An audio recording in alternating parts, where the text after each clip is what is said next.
Pokémon, the only TCG. Obviously not, but it certainly can feel that way in the last few months. With Pokemon booming, everyone and their mother seem to be getting in on the hype. But what about the other collectible card games? I decided to go into Walmart looking for Pokemon cards. Couldn't find anything, naturally, but then looking around I decided why not explore other TCGs. Unfortunately, I didn't find any Magic the Gathering, but I tried to grab some other stuff that I either hadn't opened or I haven't opened in years. And I can confidently say I have no idea what I opened. But we'll find out together. Now let's start off with Yu-Gi-Oh! Or Yu-Gi-Oh! If you actually play the game. This was the first card game I went to a tournament for back when I was about 8 or 9, and I got absolutely wrecked because my brother and I only played with house rules. We start with Cyberstorm Access, and here are the top 3 chases. I forgot to mention, I spent about $100 to get all these cards, so we'll keep that in mind. I'll throw up the tracker there. Now, as you can see from me flipping through these cards, I have no idea where the hit is, but eventually I think I find it. That looks like a hit to me. Unfortunately not worth a ton of money, but once again, I don't know how Yu-Gi-Oh! Works anymore, so we'll just keep chugging along. Next up is Rising Rampage. Now, going through these cards, I will admit, the names of the cards are the coolest part for me now. I don't find names like Cataclysmic Coldo, Beat Raptor, or Elbor's The Sacred Lands of Simgor anymore. But other than that, I know nothing, or if even these are good cards in the game or not. So it's just more of what name can I find in Yu-Gi-Oh! Now. But with that being said, let's get into the last pack with Wild Survivors. Unfortunately, I don't think any of these are from the Yu-Gi-Oh! 5D anime where they had motorcycles in the anime, but I did grab the first pack I saw, so c'est la vie. Oh, also looks like I messed up the order of the pack, but what can you do? I don't even know if this is normal, but that's the end of Yu-Gi-Oh! Right there. Next up, we have Union Arena. From what I can see online, this seems to be a card game with a bunch of different animes all mashed into one game. Looking at their website, I can see animes ranging from Fullmetal Alchemist to Yu Yu Hakusho, which if you remember that one, congrats, you're as old as me. But we're starting off with One Punch Man, and hopefully I can pull something good here. So I'm not sure how many of you saw the first season of One Punch Man, but it was immaculate. The opening was killer, the characters were amazing, and the animation was top-notch. Unfortunately for me, I haven't watched One Punch Man or read it in a long time, so I don't know about the current status. I do know the guy drawing it now drew Ice Shield 21 way back in the day, which I loved reading in high school, and it definitely influenced my early days of watching football on Sundays. Might be a hint of what's to come here, wink wink, nudge nudge. But anyway, going into these cards a bit more, the quality of the cards themselves is good. Though, I think one of my favorite card stocks was the Force of Will cards back in the day. Those had some really thick cards. I have no idea how popular the game is or where to find tournaments for this game, but it does feel nostalgic to look through some of these cards. I mean, for me especially, it just kind of reminds me of back when I used to watch anime a lot.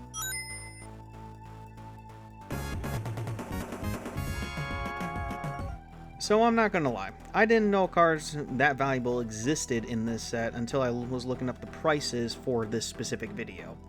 Admittedly, I knew the card looked cool, so I put it off to the background because I was like, this is a cool card, I recognize the character.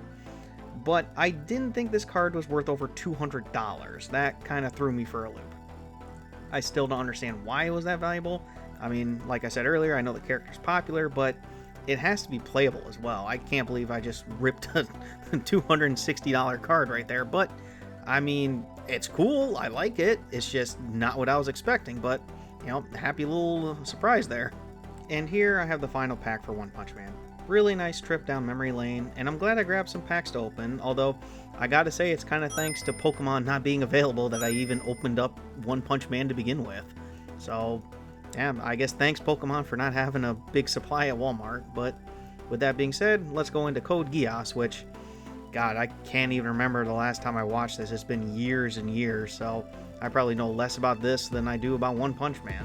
So looking back at this anime, it was really cool. The art style was a bit weird for me, but I hadn't watched a lot of anime back when I watched this. I think I just finished Fullmetal Alchemist Brotherhood, so definitely watched this well after it finished airing. Funnily enough, I finished the first season and started the second, but then I went off to college, so I never finished the second season. I know a lot of people love this show, but I just never finished it because I didn't watch a lot of anime in college. Still, it's a nice trip down memory lane, and I can appreciate the characters. One thing that I like about this was Lelouch. Not sure if I'm saying his name right, but whatever. He wasn't just busted from the start. He was smart, sure, he had an amazing ability, yes, but he could still get outsmarted and outplayed at times, and his ability had consequences that he didn't intend for. With all the overpowered protagonists in the reincarnated anime running around now, which I will say I do enjoy some of them, so not a big shot there, it feels more like he had to grow and become more shrewd in order to survive and make sure he got what he wanted. All that being said, I do want to go back and rewatch this now, but like anyone who watches anime, there is a long list of anime in my backlog that I would like to get through, so who knows when I'll have time to dive back into it.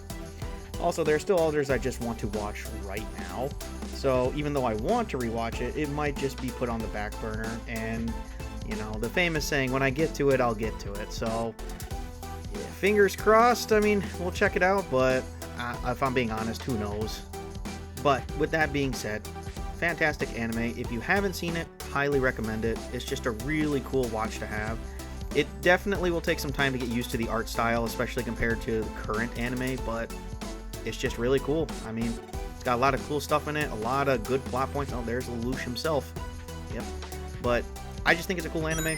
I think it's worth a watch. It's just, when will you have time to watch it kind of thing. But with that being said, we'll jump into, I believe this is the last one, the Bleach anime, with of course the best protagonist, Bleachigo. Now Bleach is fascinating. I remember when this was up there with Naruto and One Piece as the big three pillars of anime. Had a cool main character, really cool abilities, and of course the best thing any anime watcher wants, swords. I've been to many conventions that have every sword imaginable from multiple vendors, and every single one had swords from Bleach. This was such a mainstay, and I remember watching it on Toonami way back in the day. Now, unfortunately for me, this anime had way too many filler episodes. Like, I know people joke about Naruto with filler episodes.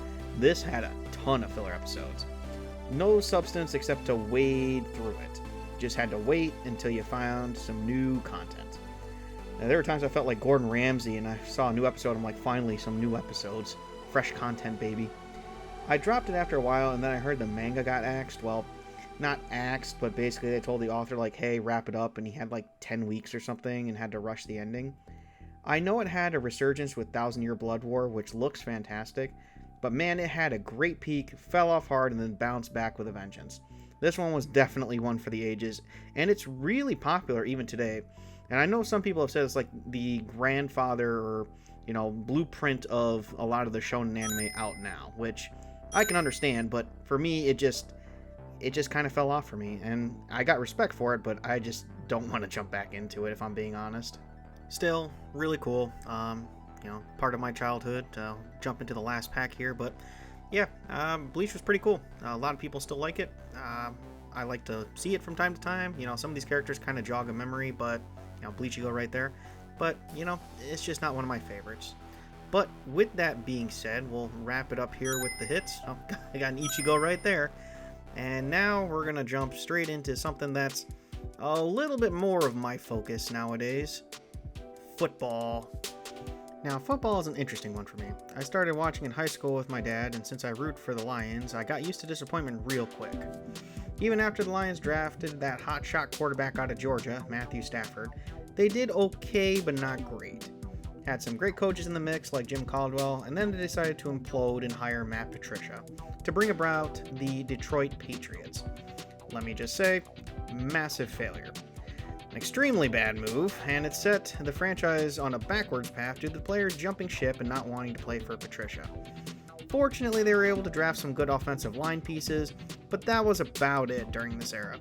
Now, of course, they're one of the better teams in the NFL, but my goodness, they still lose at the worst times possible.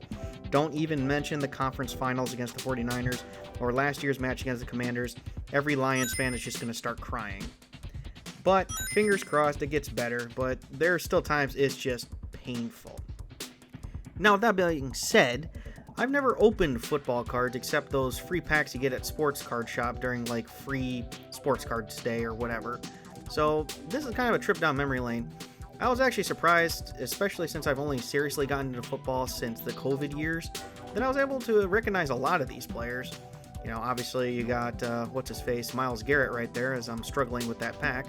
But a lot of these people I actually, you know, recognized. And to me, I was like, dang, I'm getting more into football. Now, don't ask me to name every single player on a roster or, who's starting, for the Ravens in 2015 or something like that. That's actually a really cool card. I love that state-of-the-art card. Although Bo Nix is an interesting one because he's a, 26-year-old rookie. There's Rakestraw Jr. there, last year's draft. But it's pretty cool. I mean, there's a lot of cool stuff about football. I enjoy it.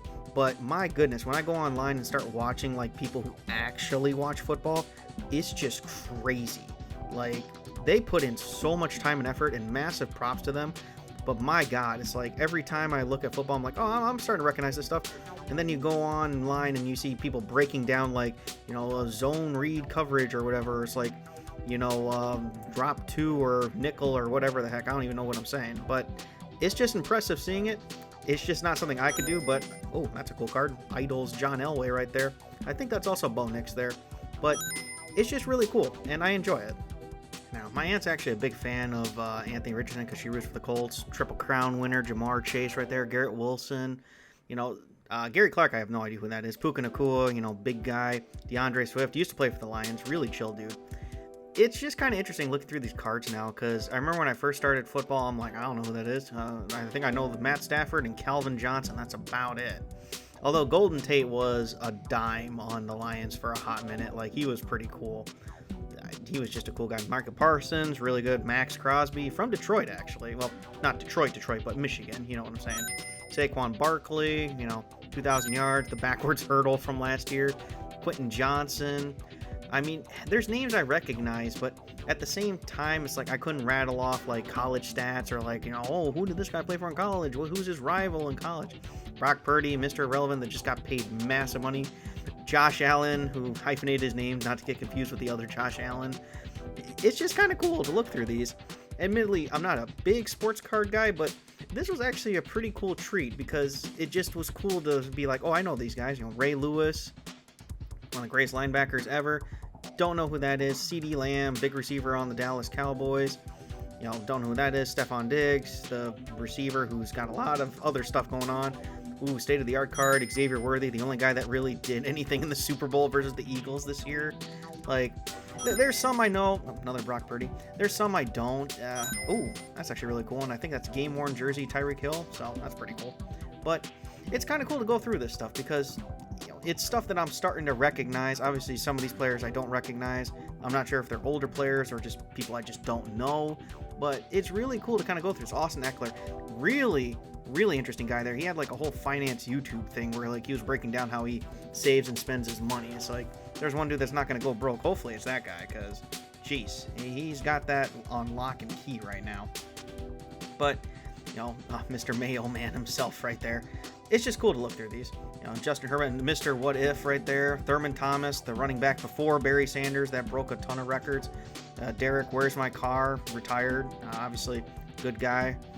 Jaden Hicks, don't know who that is. Keon Coleman, don't know who that is. Rome Odunze, I know who that is. Unfortunately, he plays for the Bears, so got to root against him, but still. Fred Warner, arguably the best linebacker in the league. Just like a boss dude on defense. Don't know who that is. Julius Peppers, I think he just got into the Hall of Fame, so congrats to him. Danny Dimes himself right there, the G-Man. Cortland Sutton, Hines Ward, big receiver for the Steelers back in the day. And then, of course, the #1 can't-miss prospect, Trevor Lawrence. So, all in all, I think this was a cool thing.